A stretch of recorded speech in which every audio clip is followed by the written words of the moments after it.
Welcome back to the Witch Wars podcast. I'm Krys Copeland, co-author of Witch Wars Defense Manual Part 2, and with me is the original fire starter himself, Ed Hubbard, author of the first Witch War Defense Manual and co-author of the second, and longtime veteran of the battle for integrity in the pagan world. Welcome, Ed. I'm glad to be back for the second episode. I'm so excited.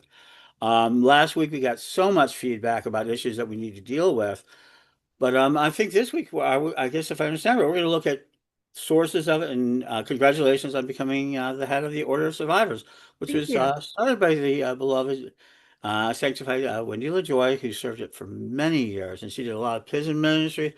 And she is the emotional grandmother of so many of our elders. So that's a great inheritance. And it's some big shoes. Yeah, absolutely. I spoke with Lady Alyssa about what direction she would like to see, and she was like, Lady Wendy is an active ancestor, so if you want, you can connect with her yourself, and she will guide you in this project. And while I don't necessarily know if I don't ever like to say I'm in contact with a certain entity or a certain energy, because I don't necessarily know if I am or if it's just myself guiding it. But I do feel like the decisions I've been making with it have been very easy to make so far. And so I do feel at least like her energy is definitely guiding this project. And I love where it's going. Like our logo is updated, but it's still an image of Lady Wendy. But at her as in her later years, after she survived just a little bit more in life. So we have an updated sigil for it, and we have a Facebook group now. So if you're interested in joining that, if you'd like some support for trauma that you've been through or long-term abuse that you've been through, feel free to join and reach out for help. We do check-ins weekly. We post content every few days, and most of it is focused on mental health and education and self-care. So I have a quick story for about Lady Wendy. Awesome.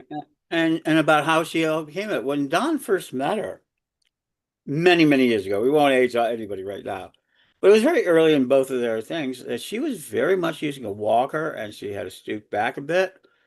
And she wasn't as sick as she thought, but she was enough sick that she was on a process, just as a lot of people are. She was in her retirement age. She had met Don. Don did some Reiki for her. She got involved.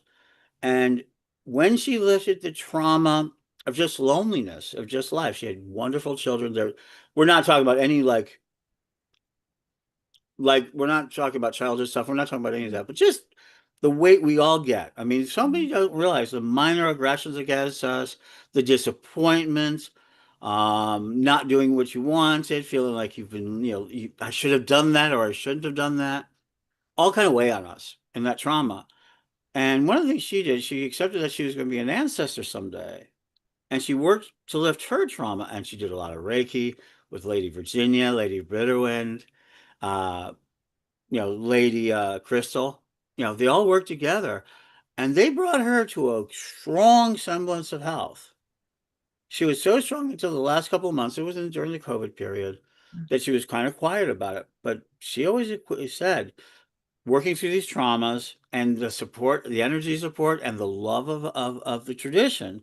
More importantly, love of friends she met through the tradition. It's not the tradition that gave it to her. It was the relation. She always pointed out, you don't survive with a tradition. You survive with friends.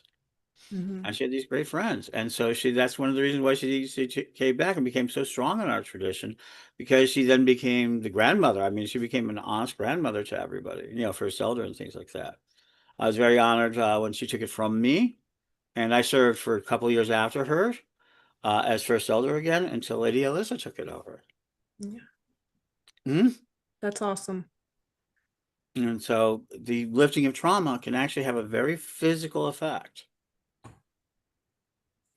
Yeah, it definitely does. I've experienced that in my own life with trauma recovery. The more I talk to people about Lady Wendy, the more and more I regret that I didn't get to meet her while she was here with us in the physical plane.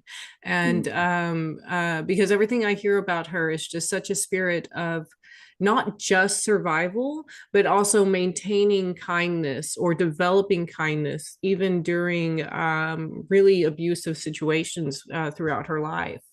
and her own life seems to mirror in some ways my life. We both have a shared experience of needing to cut off toxic members of our family. We both have experienced different forms of abuse throughout our lives, and we've both just come out of that still trying and hoping that we can be a good person, and Hmm. that we can share that with the world, and that we don't give up on people, even though we have experienced so much in our lives. And I love that you brought that up about abuse. That we all deal with something in our lives, even if we're not, being abused daily or something like that. All of us have experienced those microaggressions. All of us have experienced situations where we were made to feel less than human in our lives. And Hmm. I think that we can all connect on that. So we definitely shouldn't be comparing, like, oh, well, you wouldn't, what I went through was way worse, or what this person experienced was much easier. That none of that is true. All of it is harmful None to of our that's true. experience. Yeah. Everybody's experience, just like we are unique human beings with unique skills. I believe everyone's a genius, and I spent my life training people to genius. Right? That it is. And then I had to train them to defend themselves, which was Defense Manual, both of those books. Check it out, to defend themselves. Um, and one of the things I'm very grateful. I've had a number of students. Krys, I'm so glad that she came along and is now taking such a strong position. I love seeing people and then people advance into strong positions. And in that process, I've had to teach people backbones. I mean, Krys already had it, so Krys is a little different. I had to teach her how to be visible, to know that she had a voice. And Mm. once she got her voice, I knew she had a right to the voice. Off, and today we're going to talk. She's going to lead us in this discussion today, right now, Yeah. about what we should be doing. Yeah, Hmm? exactly. It actually has to do with that phrase witch war and what it means, because, it's not just about like reputation or drama or spilling the tea on different things in different situations. And it's not this mystical feud that's happening on the astral plane. Witch war is just another word for abuse. It's an attack on another human being, emotionally, spiritually, sometimes even physically or financially, a lot of times financially. And it's not metaphorical harm, it's real, and it happens way too often in our pagan spaces. Do you have any opening thoughts on that, Ed? So let me go ahead and one more, and why this applies to much more. I also believe witch wars exist in office. Anytime somebody's going to be made into a scapegoat or abused by a group based on non-real or what we call spectral evidence, let's call it what it is, evidence that cannot be proven. You've got a witch war. It doesn't matter if they're witches, because the original witch wars didn't go after witches. They went after women. They went after victims. Yeah, Yeah, so exactly. when you talk about witch hunts, we're not talking about real witches. We're talking about the person we're going to maim all our sins against. And I think that's an important part, and that's really abusive. And the trick of it for the abuser, and I guess you're going to point it out, let me tell you why they do it. Everybody always asks me, well, why do they do it? So there's a part of our brain that has a hunting mechanism. And if we were hungry, and if you're hunting for food, there's a moment where you pleasure for the hunter to kill an animal to bring food back to the home, right? And that was a Mhm. very normal human reaction. In today's world, that's kind of got warped into some chemistries, and it was always dangerous. I mean, we have always had dangerous people, let's be honest. Mm. But the idea of, because we use verbal, we now have this emotional body, which is verbal reputation, because we have an outside force called the police, other people. We're not allowed to go take somebody out and throw them into a duel. Yeah, Neighborhoods, few cultures, but overall. So the only way we really fight is verbally. yeah. Yeah, And and it, fix it. it's great that Hmm? you brought up like why the abuser does this. Obviously, in the end, it doesn't matter why they do it. They if they've But it is a caused harm, they personal caused threat. harm. Yes. But most abusers are often former victims themselves. For Not all sure. of them, but the majority of them. So the For best sure. way we can stop abuse from happening is by, one, making sure that there is justice when it does occur, that there is protection for the victim, so that they don't then join that cycle and become an abuser themselves. And two, we just prevent them from being abused in the first place. And we especially need to do this in any spaces where there are children, but we do need to also have some protective measures, and even for adults in our community, so that they feel that they are protected and feel safe in our spaces. Agreed. So Yeah. how do we do that? Well, the first thing we need to do is figure out like what abuse is. What does it look like? How do we recognize it? So we're using the term witch wars, but really it's finding those specific behaviors that people practice when they are being abusers. And I've created this document. I'm going to share it here with you, and I've already shared it with you earlier, but I'll share it with you here And as for well those as. Mhm. and for those that are listening by the podcast, we'll put a connection into the notes. Hmm? Yeah, exactly. I will have this available, and you can also join the Facebook group for the Order of Survivors, and this is also on the Facebook group. So here you can see that we have six different types, or sorry, five different types of abuse recognized, and then the sixth box here is just a reminder that abuse is never your fault. It's never the victim's fault. So first off, what kinds of abuse do we see, especially in witch wards and pagan communities? This resource is from the Krellian Order survivors. And we don't want to dismiss the types of abuse we see as conflicts in the community. So the first one, physical abuse, we'll start with that. It's harming the sacred vessel is what we refer to it as. This is pretty rare in open spaces like in festivals, but it is still present. You may not see direct hitting or punching or physically attacking people, but you might see yelling or physical threats or pushing into people's personal spaces. So if you see those behaviors, that's when it's appropriate to step in and calm that situation down to diffuse that situation. And have you ever seen examples of this when you're working security at pagan events? Well, I never worked security because the Okay. festival security are trained people, and I know a number of them, and I respect them. But have I seen it? Sure, yelling that sort of thing.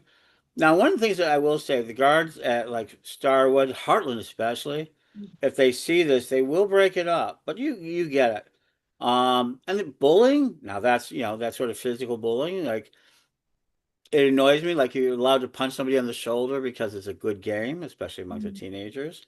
I don't like it, but I see that type of microaggression. Have I seen full-fledged couples get into real situations? Sure. Hmm? Mm, yeah. And let me be honest with you, in a lot of women's circles, and I'm only privy on second and third hand information. Okay, so I'm not a reliable witness. But in a lot of the women's groups in the red tents, also will identify women who have bruises and things like that and help them. I mean, Mm, I know there have been plans escape from marriages or abusive situations through festivals on the very positive side through the Red Tent program. Now, I'm not a reliable witness on that. I'm not going to say that I am, but I've heard these experiences that make me joyful. Hmm? I've heard similar things. I've not been in a red tent festival yet, but I hope to attend one day. One of a festival that has one of these, and yeah, it would be. I would love to hear more stories like that coming out of this, because and it doesn't even necessarily have to be abuse. If you see strange bruising on someone, it could be a medical thing. You don't know, but it's a good thing to just check and ask and make sure they're okay. They may not have noticed it if it is a medical thing, and it may alert them to that Sure. situation. And of course, like Ed says, if it's abuse, then that's this is a chance for them to get out of that situation. So it's great to hear those stories of coming out of abusive situations in that manner. But I will tell you where I've seen most physical abuse. Mm. And it's those small private covens that meet in basements, back of stores, where there's far fewer people. I mean, so festivals, you're on your best behavior, and that abuse gets blunted. It may be there. We've got some ways of dealing with it, but in the coven, oh no, I've seen a lot of physical abuse within the coven structure. That's the most dangerous space for these types of things happen. When it's positive and useful and good, it's like the most wonderful energy. So I don't want to talk against it. I run a coven called Black Moon Coven. I mean, and that's all very uplifting and everything else.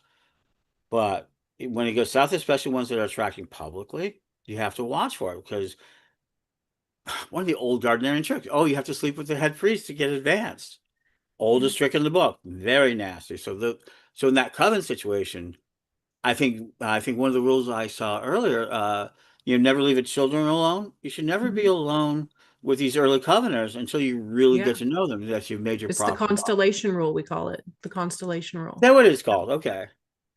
I know very little about the actual, so I know a lot about how to fight these battles. Mhm.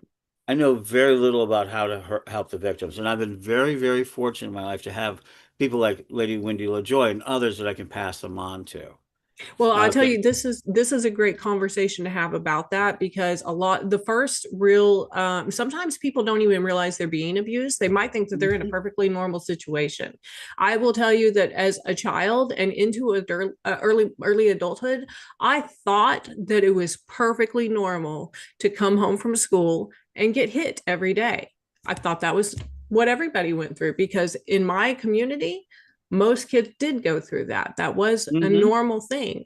And when I grew up and when I met people who had never been hit by their parents ever and came out as like a very high functioning, very successful adults, I was like, oh, this is something that might have caused me issues in life.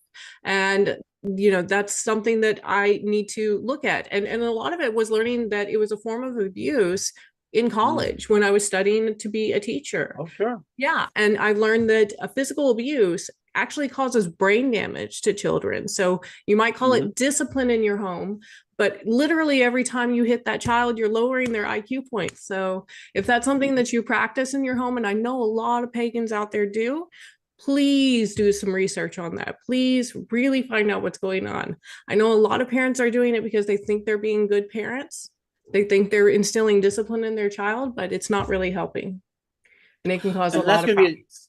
and that's where the generational comes in. My daughter's our family sealer. I did some of it, but I also, and so so in my family, one of the things I've learned now in older age that me and my daughter have reconciled because she's taken a lot of therapy. Mm. She had a lot of the issues. I was not a physical abuser in any way. I was poor, that sort of thing. But because I was so physically beyond, I mean, I am the poster child of an abuse child when younger. That I did inflict emotional trauma on my poor daughter. It's taken years, and now she's trying to keep both of those things off my grandchildren. So it's curable, but it is a lifelong battle sometimes for some. It is so, Oh, and you I have get to, it. I was a yeller, so yeah, absolutely, yeah. I understand it. It's something that we learn, and Mhm, it's something that I saw recently on the show The Last of Us on I mhm, believe it's HBO Max. mhm, In that there's a scene, a generational scene where a father is telling his son, I was a little bit better than my father, and I hope that you're a little bit better than me. And then at mhm. some point, he says the same thing to his foster daughter in the show. And, every generation just gets a little bit better. So that's what we need to hope for. And that's when we need to work for. Mhm. Yeah. So emotional abuse. I see that on the list. Yeah.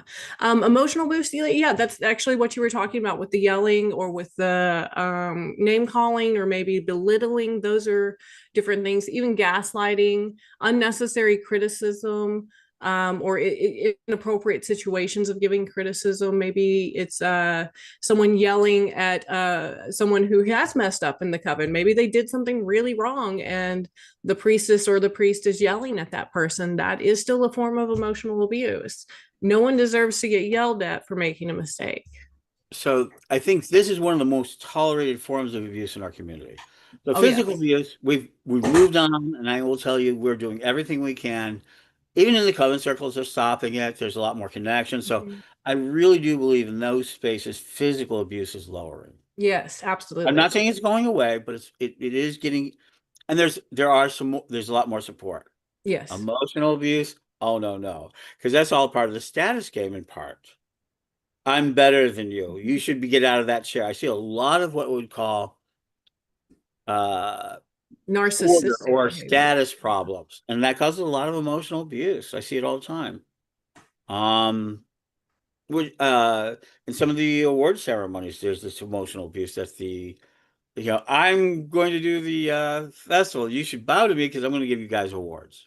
I've Yeah. seen that sometimes. And you see a lot of behaviors that are emotional abuse, name Yeah. calling, young witch. So can you tell us a little bit? How can you recognize you're being emotionally abused? Because I feel like that's the number one that most people get exposed to. Well, emotional abuse abuses your emotions. So, are you in those moments feeling anger or hurt? Or so usually it's this feeling of like you've been slapped across the heart, basically. Hmm. And if you're feeling that, it does require being like very in touch with your emotions, being able to sense that. If you're not good at just recognizing oh, I feel anger, or oh, I feel sadness, feel see if you can feel like a tightening in your chest when the situation is happening. You might feel your heart start beating faster. Look for those physical signs that you are not okay emotionally, Hmm. and that you want to get out of there. And the first thing to do is just remove yourself from that situation. You cannot react in a way that is appropriate if you are also in a heightened emotional state. Clearly, the person you're dealing with is trying to evoke emotions, or maybe not intentionally trying to, but they've done something to evoke your emotions. You need to get out of that situation so you can calm down and analyze it and figure out what it was. Was it something they said? Was it the tone of their voice? But you need to be able to calm down and think through those things. So just remove yourself from the situation however you can. That's the best advice that I have in those moments. It also prevents continued abuse from that person in that moment. So let's go ahead. I've been, and also see here financial abuse. Let us talk about that. Yeah, so turning to financial abuse, this is like pressuring people for donations. And I don't mean asking for it like in a commercial break. If it's a standard like procedure that people do, Sure. then that's fine. But if it's like all the time, multiple times throughout the show, or multiple times throughout the presentation, that they're like shoving the donation plate in your hand, if you feel like you are in a Southern Baptist church on a Sunday morning, that's when you want to like have those red flags go up in your mind. If there are mandatory offerings in particular, if you're required to give money and you don't see that it's being spent on what you expect it to be spent on, then ask questions about that. And if you have to pay for any kind of like a spiritual, pay an exorbitant amount for any type of spiritual service. So Also, anything about requiring attendance at any expensive retreats to stay part of that coven, that's a huge red flag. And demanding financial loyalty while not offering any transparency on where your money is going. and that's not just pagan community. So I see this abuse in what we call the coaching community. This Mm-hmm. is really rampant in the coaching community where they're charging big bucks for these sessions and we'll turn you into a life coach. I Yeah. mean, I think some of this investigate, again, investigate. I see that with now a lot. So I've seen this also. You want to get another one? It's called multi-level marketing. Okay, that's a big financial abuse. To join our group, you have to sell these cookies, Yes. right? And if Amway, you don't sell, Tupperware, all of those. yeah, sort of things like that. I've seen it with Avon. I've seen it in all sorts of things in a very commercial world, not just religiously, but also on these sort of worlds. And once they get you in there, they will emotionally abuse you to keep buying. Like, you didn't make your quota. Oh, that's so terrible. And they will also, they're not so much physical abuse, but the physical abuse is they keep sending you products even though you try to Mm-hmm. reject it. And that's a financial, and that I hate to say it, it's not emotional. That's physical abuse to your money and your things. So it's not just religious in this, but these sort of cult-like sales organizations. If you see it at work, you say, "Oh, you need another certification," and they send you off to school. Mm-hmm. Yeah, and you have to get it, and then they find out the school is really like nothing. Yeah, certifications that their friends are running. So you see this type of abuse in a lot of different places, but in the pagan community, I think that if you're subscribing monthly or giving a monthly donation, that's wonderful. We want you to do that. If every week you're being told, we need $50 for us to have this ceremony for you, I'm not so open to that. But steady open payments, like subscriptions, I want to tithe, I want to help, and then have the board say, "Oh, thank you," and then have that recorded so you can see that as that's healthy. So if you Yeah. can't see the books, question the group. And always ask around if like if you are paying for certain services or certain products, ask around and see what other people are paying for similar products and services. Is Right. this the standard for the industry? Is this the norm, or are they charging blatant prices? Are they charging secret fees that are added on afterwards? um, just be really careful about how you spend your money Hmm. and who you spend it with. So I see the last two are sexual abuse and spiritual abuse, but I feel like they are a subject that we need to do a whole show on. Hmm? Yeah, those are in particular sexual abuse can be a lot of things besides just sexual assault. There are other types of abuse that happen in that, and there are layers to it. And consent is a big topic Oh, in it sure. too. This is a Yeah, yeah, so I agree with you. I think sexual abuse and and I think spiritual abuse is also its own show. I agree I with think that. they're tied together. They I can think be. the community is they're very tied together. Hmm? They can be absolutely. I see sexual abuse and spiritual abuse tied together as well as spiritual and financial abuse. I think those are the Oh, two sure. major components And that I see. right. And a lot of And this does overlap. A lot of times people are getting abused in multiple ways from the same so source. so why don't we close up on this one about the connection between spiritual abuse and financial abuse? Since we've talked so thoroughly about financial abuse, Yeah. what do we see from the spiritual side of that abuse?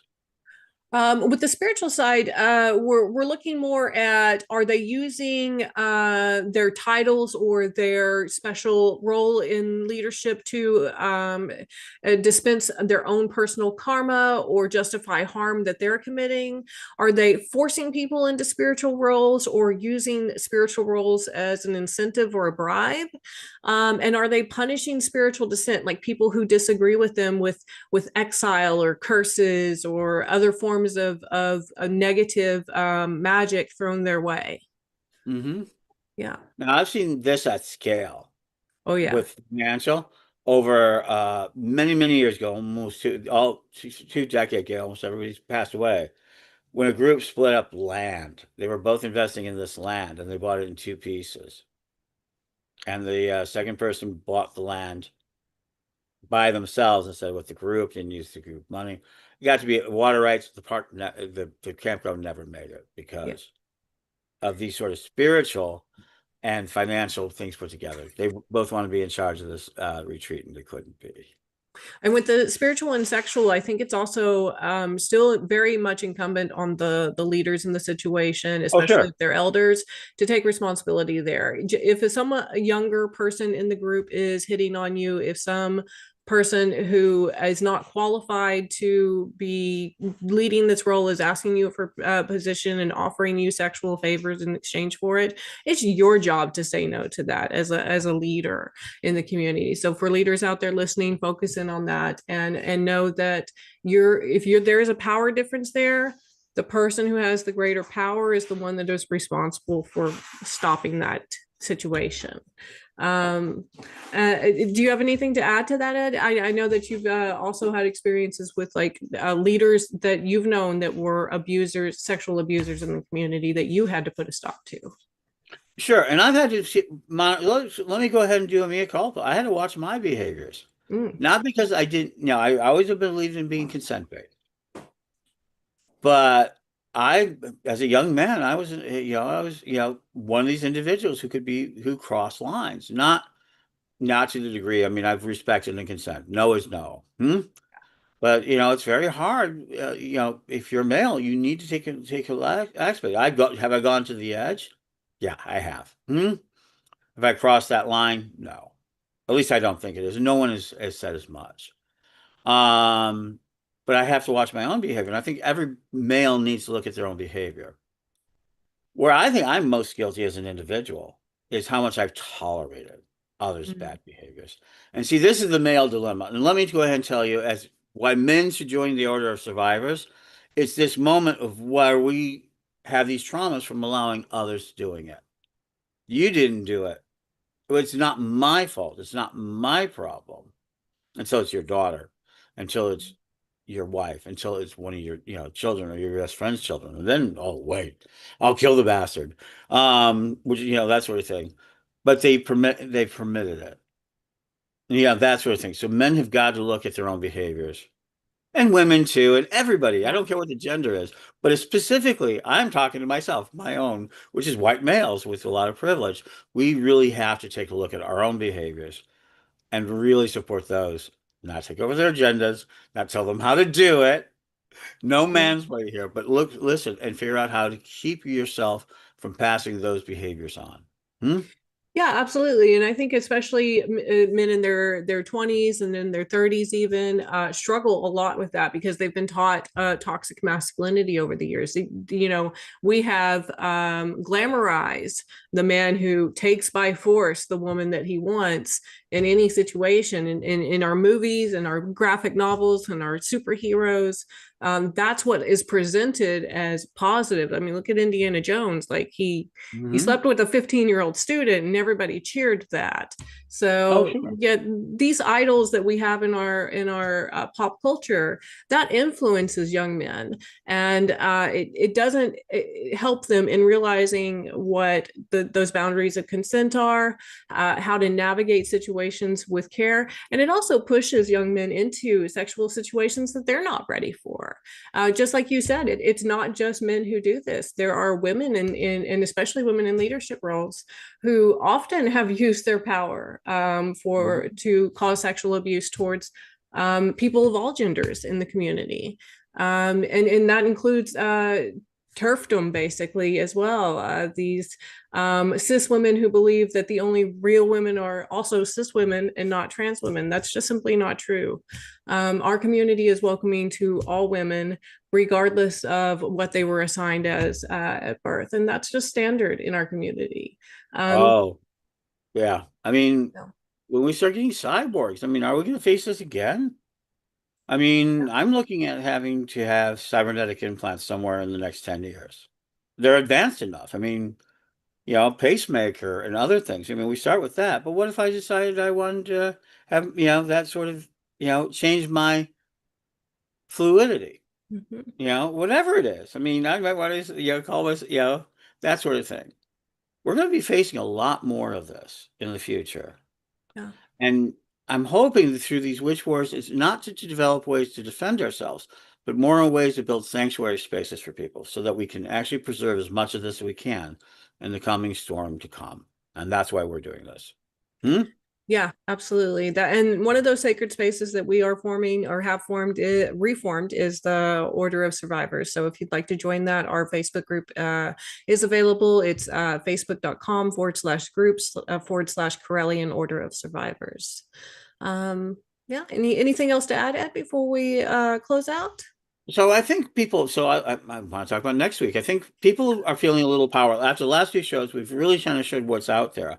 And I think people need a little bit. So next week, we're going to give you some tools, kits, weapons, whatever you want to call them, to defend yourself. Hmm? I think we really need to kind of do that. And I think I'm look very excited to show things that are out of the book and maybe some techniques you don't know about. And then I think following that, we go back and do the sexual and the spiritual abuse. I think we need to do that. Yeah, absolutely. And so that's where we'll leave it for today. We've talked about the five bases of abuse and how they show up in our pagan spaces. And next week, we'll go into some real world policies as well as core techniques that every event planner, organizer, temple leader, and coven facilitator should be using to prevent abuse in your space from happening in the first place. And these are not theoretical, these are structural policies and procedures that you can use immediately to create real accountability and safety from the moment that your gates open. Because building a better community means being brave enough to design one where harm has nowhere to hide. We'll see you next time. Blessed be and stay vigilant.